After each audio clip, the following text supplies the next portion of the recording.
Hey everyone, welcome back to Jardev. I've just been sent another book from Third Editions Publishing. This is Metal Gear Solid, Hideo Kojima's Magnum Opus. It's another beautiful hardcover book. Looks about the same length as Dark Souls 1. It's kind of slightly taller, I guess. I think it should be about the same length. It's got a sleeve on it. I'll take that off quickly. There we go. That's what it looks like without the sleeve. So it looks really cool. I'm going to read it, and then we'll do a little review on it. Alright, so I just finished reading Metal Gear Solid, Hideo Kojima's Magnum Opus book by Third Editions. General thoughts, really enjoyed it actually.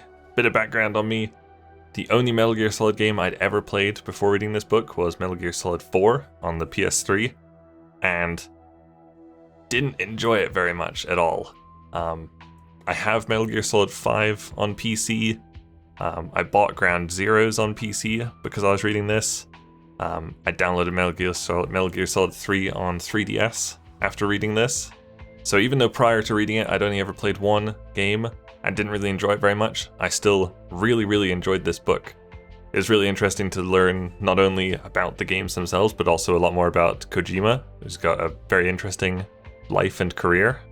I totally forgot to mention this in my Dark Souls book review, but I do actually have a degree in English. I think it means that I can probably review books. More than happy to. Totally forgot to mention it last time. So we'll just go through the book a little quickly. It's got 242 pages. It's split up into 7 chapters. Once again, the bulk of the book, very similar to the Dark Souls book, is taken up by a chapter called Universe, which is just the vast story of Metal Gear Solid.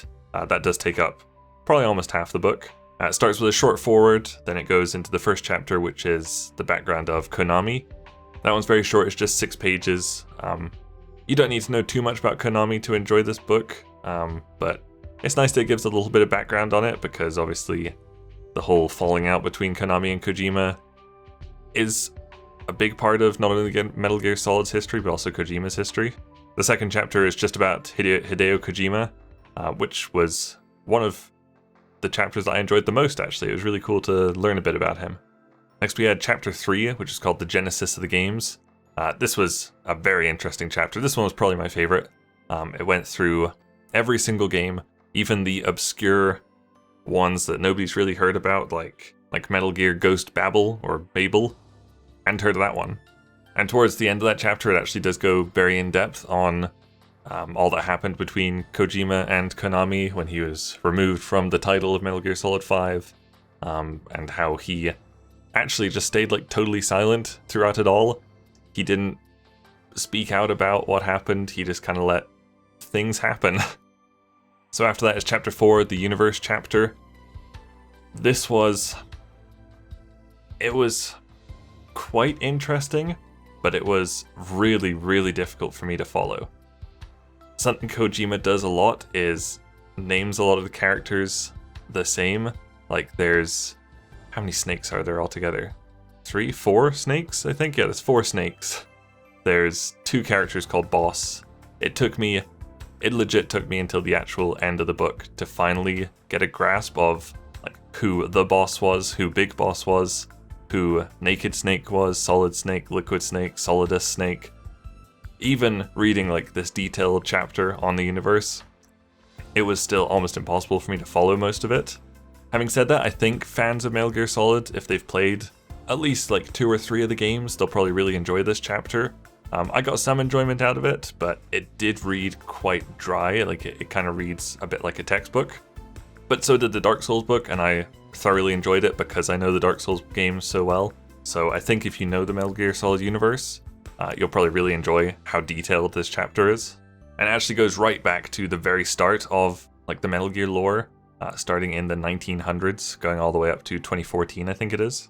So then we have chapter 5, which is just called The Games.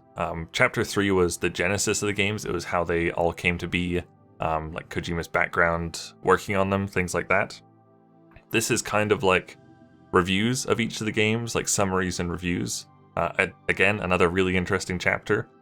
Something I really liked about this book is, even though the authors are very clearly huge Metal Gear fans and Kojima fans, they were not afraid to pull any punches if they felt some of the games were lackluster. Like Metal Gear Solid 4, there's a great quote about it. So in the part on Metal Gear Solid 4, they were talking about how it was one of the early games for the PS3, and because it was coming to a new console, it was a great opportunity for like Kojima Productions to try and make it appeal to a much wider audience than it had before. And they say in the book, representing a new starting point on a new machine, Metal Gear Solid 4 had to open itself up to the world and be accessible to one and all. However, its content ended up only being comprehensible to a fan who was capable of deciphering the illusions and storytelling that would unfold before their eyes.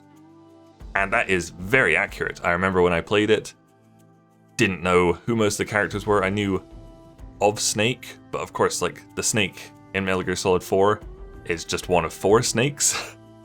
I didn't know, like, the significance of characters like Psycho Mantis or Screaming Mantis. I can't even remember who was in there. But I do remember not enjoying that game very much at all, and it kind of put me off the whole franchise. Like, the most I was interested in Metal Gear Solid was just playing as Snake in, like, Smash Bros. But like I said, I do really enjoy how the authors were not afraid to pull any punches. They did talk in great detail about how Metal Gear Solid 5 was a good game, but it wasn't a great Metal Gear game, because the game's more of like an action game now than a stealth game mixed with tons of cinematics. There weren't that many cinematics in Metal Gear Solid 5. So that takes us almost to the end of the book. There's just a couple more chapters left. Chapter 6 is The Apocrypha, which is just kind of like spin-off things. It talks about like Metal Gear like CD dramas, the Metal Gear arcade machine in Japan. After that is Chapter 7, Decryption, which is just kind of like interpretations, talks about things like themes, like the theme of technology that's constant throughout it, Kojima's own views on war, and like pacifism and how that was all represented in the games. Still very interesting stuff. It also talks a lot about like the humor of the games, and I didn't remember there being any humor in Metal Gear Solid 4, but I guess there must have been. It's not a series that I really associate humor with, but apparently there's a lot of humor in like all of them.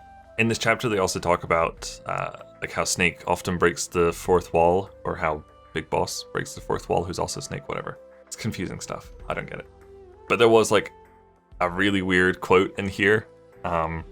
It was, the fourth wall is a concept that many players spontaneously and rightly associate with the Metal Gear Solid series. And I don't think that's right at all. I don't think I've ever heard anybody like talk about the fourth wall and then be like, oh yeah, Metal Gear Solid. That's like the epitome of it. I just thought that was a bit of a stretch to put in the book, honestly. And then the final chapter is just on the music of the games. It's a pretty short chapter. The chapter talks about how the main Metal Gear Solid theme, which was used until the third game, it was used up into and including the third game, like Metal Gear Solid 3, it was actually like plagiarized, so they had to scrap it from all future games, and like any releases, like Snake Eater being released on 3DS didn't have the theme anymore.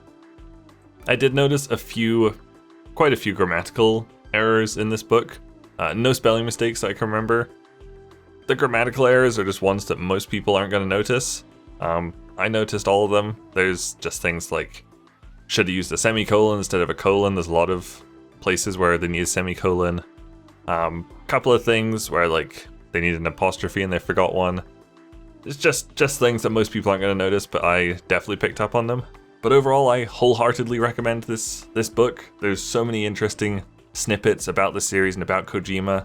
Like in the chapter on Kojima, I learned that he would, like every week, he would make this list of films that he recommended the people working for him would watch, because they were inspiring him in his writing of the games. And I think they were free to take the afternoon, like a Friday afternoon off, still get paid and go and watch the films if they wanted, just so like he and his team were all on the same page. Just lots of really cool little tidbits about Kojima in here.